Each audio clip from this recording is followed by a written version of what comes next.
Hi hello friends, welcome back to Mitta's kitchen. అందరూ ఎలా ఉన్నారు? ఈరోజు అయితే మన రెసిపీ వచ్చేసి ఎగ్ బుర్జ్. కావాల్సిన ఇంగ్రీడియంట్స్: ఎగ్స్, ఆనియన్స్, కరివేపాకు, పచ్చిమిర్చి, ఉప్పు, ఆవాలు, పెప్పర్ పౌడర్. ఎవరైతే మొదటిసారి మన ఛానల్ చూస్తున్నారో సబ్స్క్రైబ్ అయితే చేసుకునేయండి. ఇంకా మనం ఎగ్ బుర్జ్ రెడీ చేసుకుందాము. ఒక 2-3 స్పూన్స్ ఆయిల్ని అయితే తీసుకుందాము. ఆయిల్ వేడెక్కాక అందులోకి ఆవాలను అయితే వేసుకుందాము. తర్వాత కరివేపాకును వేసుకుందాము. ఇప్పుడు మనము ఆనియన్స్ని అయితే యాడ్ చేసుకుందాము.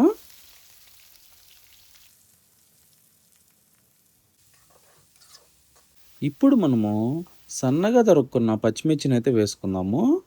ఎగ్ ఫ్రైకి ఇలా అయితే తరుక్కోండి, చాలా బాగుంటుంది. ఇలా సన్నగా తరుక్కోవడం వల్ల పచ్చిమిర్చిని అయితే ఏరి పక్కన పెట్టారు, ఎగ్తో పాటు నంజుకొని తినేస్తారు. చాలా బాగుంటుంది టేస్ట్. ఆనియన్స్ని అయితే పచ్చివాసన పోయేంత వరకు ఫ్రై చేసుకుందాము. ఎగ్స్ని అయితే కొట్టి వేసుకుందాము. మా రాయలసీమ సైడ్ అయితే మేము కోడిగుడ్డు ఫ్రై అంటాము. మీ సైడ్ మీరేమంటారు కామెంట్ అయితే చేసేయండి. బాగా మిక్స్ చేసుకొని అయితే కలుపుకుందాము.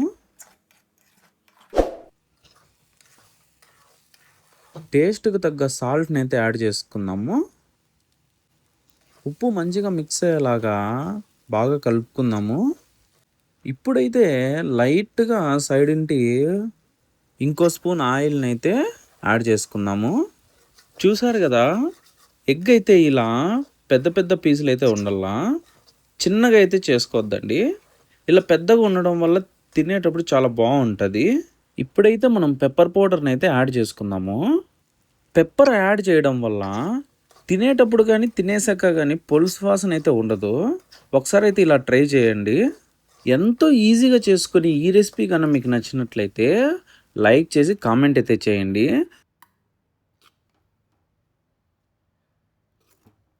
వావ్, చూస్తేనే నోరు ఊరిపోతుంది కదా ఫ్రెండ్స్.